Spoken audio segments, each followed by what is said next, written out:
Hi Math 100 students, I'm glad that you showed up. This presentation will give you some tips and some reminders about the Math 100 final exam.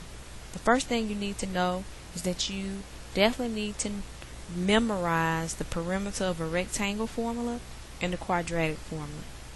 So the perimeter of a rectangle formula is P equals 2L plus 2W. And if you can't remember that, you can always draw a rectangle. So perimeter means total all the sides up, all of the sides together. So perimeter would equal a W plus a W and a L plus a L.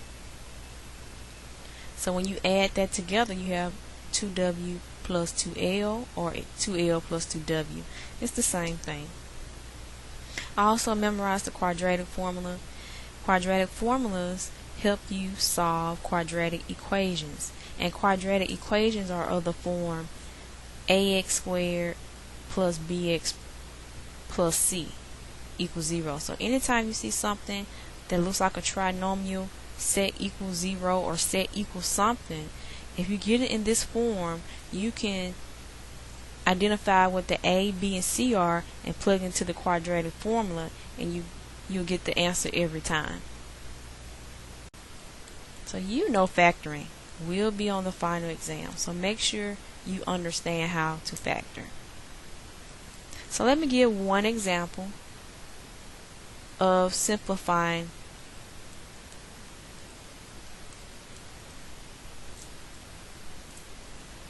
That example is 5a plus 5b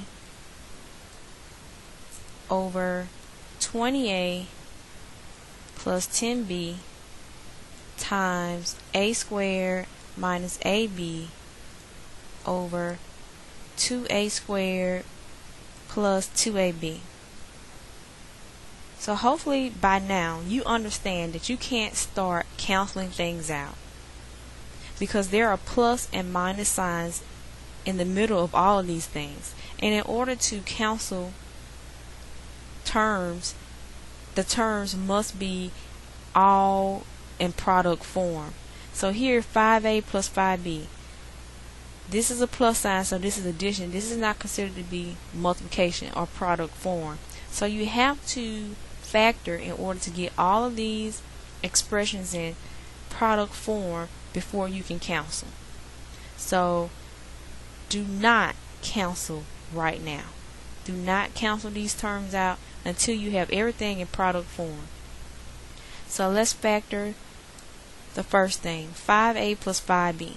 How can you factor that? The GCF is 5, so take it out.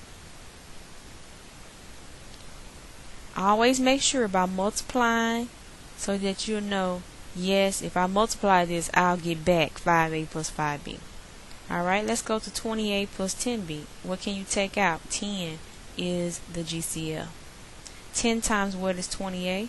2a plus b. 10 times 2a is 20a. 10 times b is 10b. So I know that's correct. Alright, what about a squared minus ab? What can you take out? A shows up in both, so I can take an a out. A times what is a squared is a, minus a times what is ab, just a b. 2a squared plus 2ab. What's the common factor? The GCF is 2a. 2a times a plus, this time, b. So now that we have everything in product form, we have 5 times a plus b, 10 times 2a plus b, a times a minus b, and 2a times a plus b. We have this in product form. So now we can cancel out common factors. As long as something is in the numerator and something in the denominator that are common, you can cancel them out because they are equivalent to 1, right? Anything divided by itself is 1. That's why we can cancel those factors out. So a plus b cancels, right? But also we have a 5 and a 10. We can divide 5 into both of these. 5 goes in 10 2 times. 5 goes in itself 1 time. Here we have an a and an a. A divided by a is 1. So you can put 1 and 1 Most of the time we don't, but it's considered to be 1. Alright, so what remains here? In the numerator, we have the a minus b left over. And in the denominator, we have a 2 and a times a 2. This operation is the multiplication. So don't put 1, 2. It's 2 2's. 2 times 2 is 4. And the remaining factor is 2a plus b. Alright, this is the answer. This is all that you can do with this type of problem. Okay, so again, you need to know what perpendicular to this line means. We're trying to find a line that has a slope that is opposite reciprocal of this line. So first, figure out what is the slope of the line given. So we have 5x minus 2y equals 4. How do we find the slope of that line? You should remember that you need to put this in slope-intercept form because now it's in standard form. Slope-intercept form is when y is on one side by itself. So let's subtract the 5x from both sides. And when we do that, we get negative 2y equals negative 5x plus 4. Then let's divide by negative 2 and simplify. We get y equals, what is negative divided by negative? So these are some small details that you have to be aware of. Negative divided by negative is 5/2, positive 5/2. And 4 divided by negative 2 is negative 2. So the slope of the line given, is 5/2. But will we use m equals 5/2 in our calculation? No, we won't use 5/2 because we need the line that is perpendicular to 5/2. So the perpendicular slope will be opposite reciprocal.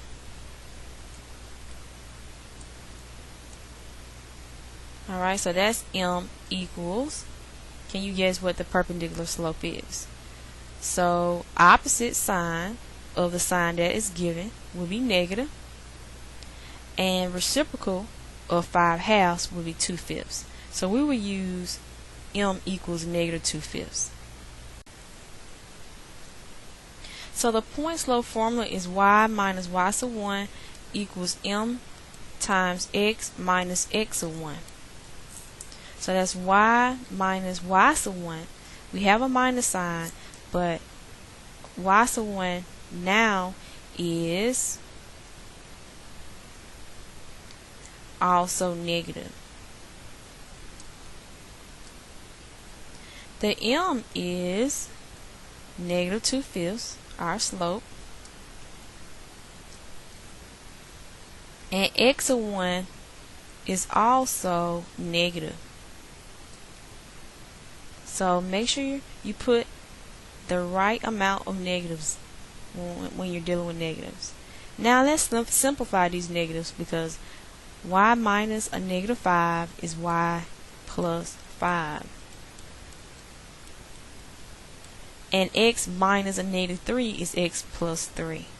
Never try to distribute this first, this negative 2/5. Never do that, because you're going to get confused and your signs will be wrong. So always do what's inside this parenthesis first, so you won't get confused. Now let's distribute. So that's y plus 5 equals negative 2/5 times x, which is negative 2/5 x, and negative 2/5 times 3, which is negative 6/5. We must put this in slope-intercept form, so we're not done. We have to get this 5 on the other side by subtracting it. That'll cancel. And now we have y equals negative 2/5 x, and we have to work with this. What is negative 6/5? Negative 6/5 minus 5. Now I know to put that over 1. And because these are fractions, whenever you're adding or subtracting fractions, you must find the LCD. So the denominators must be the same in order for you to combine the numerators. So the LCD here is 5. So we have negative 6 minus 25 over 5, since this is a 5 here. So negative 6 minus 25 is negative 31, I believe. Therefore, the answer is negative 2/5 x minus 31 over 5. This line is perpendicular to the line 5x minus 2y equals 4. Let's solve an equation now. So let's say you had the equation x minus 3 squared equals, I don't know, 5. X minus 3 squared equals 5. Right. Now one way to do this would be to multiply all of this out. You can say x minus 3 times x minus 3. So never ever just say x squared plus 9, because that's not the answer. You must write it twice and then 4. And then eventually you have to subtract the 5 to get it on the same side. So let's do it that way. That's x squared minus 3x minus 3x plus 9 equals 5. And then you have x squared minus 6x plus 9 equals 5. Solving equations involving a degree above 1, you have to put everything on the same side. That's what I recommend, because we're going to eventually have to factor. 9 minus 5 is 4. Now, can we factor x squared minus 6x plus 4? No, it's impossible to come up with factors of 4 that will give me negative 6. So in this case you would have to use the quadratic formula. Helps us solve equations of the form ax squared plus bx plus c equals 0. So notice that's the equation. This is a quadratic equation. Therefore, we can use the quadratic formula to solve this quadratic equation. Alright. First, we need to identify what a, b, and c are. So what is a here? A is 1, is the coefficient of x squared. B is negative 6, and c is 4. So x equals negative what? Actually, is a negative of a negative 6, because that's what b is. Plus or minus the square root of negative 6 squared minus 4 times a times c, all over 2 times 1. Now let's simplify. We have x equals negative of a negative 6 is positive 6. Plus or minus negative 6 squared is 36. Minus 4 times 1 times 4 is 16. All over 2 times 1, which is 2. So 6 plus or minus the square root of, what is 36 minus 16. Now please do not make the mistake of splitting this up. You are not allowed to split it up when there is a minus or a plus sign in the middle. Only if it was multiplication here can you split the radicals up. That was a property we went over, but it only involves when these numbers are multiplied times each other, not added or subtracted. So you must do 36 minus 16 first. 36 minus 16 is 20 over 2. Now, can we simplify the radical? Yes, we can. The reason being is because 20 contains a perfect square factor, and we must get the perfect squares out of the radical. Therefore, 6 plus or minus square root of 20 can be written as square root of 4 times 5. Okay, now that's 6 plus or minus the square root of 4. Now we can split radicals up. The square root of 4 is 2.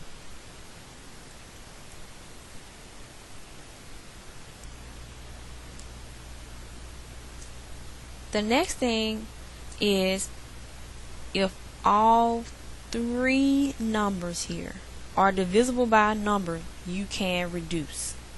If all three, it can't be 2, or it can't just be 2. It has to be all three numbers. Can 6 and 2 be divided by something? Yes. Evenly, it can be divided by 2. So 2 goes in 6 3 times, 2 goes in 2 1 time, 2 goes in 2 1 time. Therefore, the answer is 3 plus or minus the square root of 5.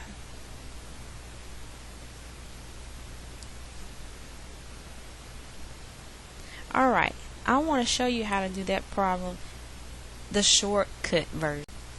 First thing you need to know is to get rid of this squared symbol, you can do the inverse of squaring something, and we've gone over this. We square root it. So we square root both sides. Put a plus minus here because something squared equals 5 could be positive or negative. So that's why we put a plus minus in the front. When we square the square root, and if we square root the square, they go away. So the only thing left now on the left side is x minus 3 equals plus or minus the square root of 5. Now, how would you solve for x? You would just add 3 to both sides. You would just add 3. So that will cancel. You have x equals, and we'll put the 3 in the front, 3 plus or minus the square root of 5. Now, how easy was that? If you just remember the process. So let's try one more like that to see if you get the hang of it. I'm going to make it up and hopefully it'll work out. What is 2x plus 1 squared equals, I don't know, 7. Let's say 7. Alright. Now, how do we get rid of this squared symbol? We do the inverse of squaring something, which is the square root. So let's square root both sides. Not forgetting, when we square root this 7 over here, put plus or minus, because something squared. For example, x squared equals 4. What does x equal? Not just 2. What else? Negative 2. See, it has two different answers. When something is squared, when you say something squared equals a number, there are two possibilities, because negative 2 times negative 2 is also positive 4. So there are two possibilities here. So that's why we put a plus minus on this side.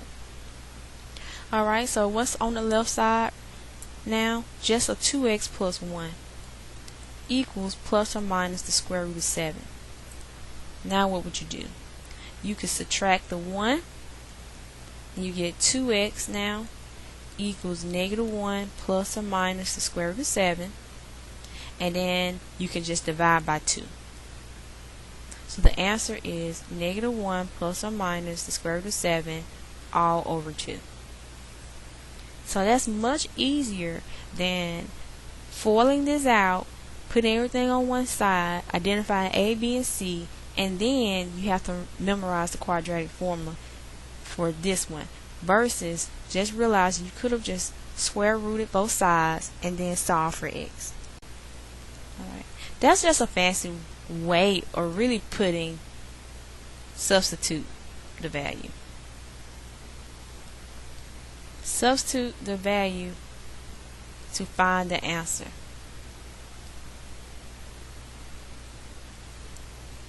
Alright, for example, if you had the function f of x equals x squared plus 1, and I told you to find what is f of negative 1.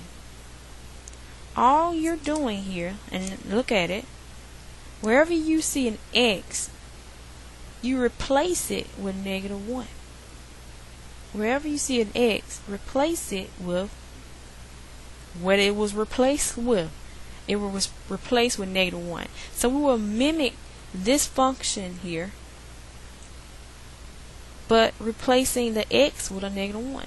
So we have an x here, replace it with negative 1, and just remember to put all of this,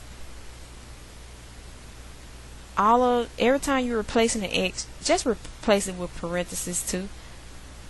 Put a parenthesis around that value of x. Alright, what is negative 1 squared? It is 1 plus 1 equals 2. So f of negative 1 equals 2. Alright, if I said what is f of 0, you replace that x with a 0. You get 0 plus 1 equals 1. Alright, let's do another one. And I ask you, what is g of 1? So basically, wherever you see a t, see this t here, you're going to replace it with a 1. So we're not going to put t squared here. We're going to put 1 squared, then plus 1 minus 1. Alright? So g of 1 equals the square root of 1 plus 1 minus 1. Okay? And you got to keep going until you simplify. What is 1 plus 1 minus 1? 1. But what is the square root of 1? Don't leave it as the square root of 1, because you know what the square root of 1 is. 1 is a perfect square. Therefore, the answer is 1. Alright, let's try another one. What if I ask you, what is g of negative 2? Alright. So, we're looking at the original function g of t. So, I'm going to replace the t with a negative 2. Simple as that. So, t squared becomes a negative 2 squared. T becomes a negative 2 minus 1. So what is negative 2 squared? Negative 2 squared is 4. You got minus 2 minus 1. Square root of 4 minus 2, that's 2 minus 1, is 1. 1 again, wow, that's a coincidence, but the answer is still 1. Alright, let's try one more, because I don't want you to think all the answers will be 1. Different. Let's try g of negative 5. Surely we can't get 1. Alright, square root of negative 5 squared plus a negative 5 minus 1. Alright, square root of, what is negative 5 squared? 25 minus 5 minus 1. Which is, what's 25 minus 5? 20 minus 1, 19. Since 19 does not contain a perfect square, is not a perfect square itself, the answer is actually the square root of 19. Okay, what is h of 17? So all you're doing, yet again, alright, is replacing all of the x's with what it was replaced with. It was replaced with a 17. So instead of putting an x here, you're going to put 17 here. It's as simple as that. Therefore, you have the fourth root. 17 minus 1 is 16.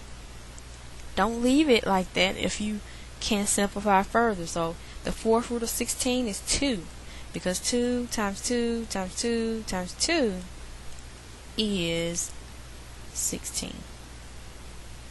The only concerns are denominators and even roots. For example, square root. There are certain numbers that can't be under the square root. Negative numbers can't be under the square root. So the domain will be only the type of numbers that will make the radicand positive, not negative. Alright, let's look at some typical problems. Let's say you had a function g of x equals 3x over x plus 1. This function has a denominator. The denominator is x plus 1. We're only concerned about what would make the denominator 0. What number for x would make this entire denominator 0? The only answer that would make it 0 would be negative 1, because negative 1 plus 1 is 0. Therefore, the domain is everything except negative 1. So we say it in math as all real numbers except x equals negative 1. And there is set builder notation that looks like this. All real numbers x such that x cannot be negative 1. Again, this function has a denominator, and if I ask you what is the domain of this function, because it has a denominator, we're only concerned about the denominator. The numerator does not matter. Please and please do not cancel these things. You can't. You can't cancel them anyway. Only concern yourself with the denominator when finding the domain. So we're concerned about what value of x will make this entire denominator 0. The best thing to do is just set x squared plus 2x plus 1 equals 0 and solve. That will tell you what x value will make the expression 0. We've been doing this all along. Alright? Since this is a trinomial, we got everything set equal to 0. Can we factor this? We actually can. The factors are x plus 1, x plus 1. Therefore, if we set x plus 1 equals 0, and it's the same factor, we find out that x cannot equal negative 1. And again, it cannot equal negative 1. Therefore, the answer is all real numbers except x equals negative 1. Or, again, you can write it all real numbers x such that x cannot equal negative 1. Alright, let's try a different problem, and so that the answer won't come out to be negative 1. If we're finding the domain, we only concern ourselves with the denominator. What would make this 0? So the easy thing to do is just set it equals 0 to figure that out. So here, you're going to have to factor. Take out an x squared times x minus 2 equals 0. You can set the x squared equals 0 and the x minus 2 equals 0. And we see that if we do the square root of both sides, x equals 0 and x equals 2. Therefore, the domain, all real numbers except x equals 0 and x equals 2. Or you could put or. I think sometimes we say or. Alright?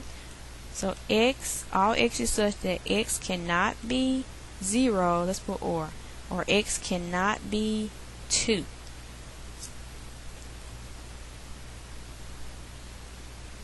Alright, I believe that concludes this review session on the final exam.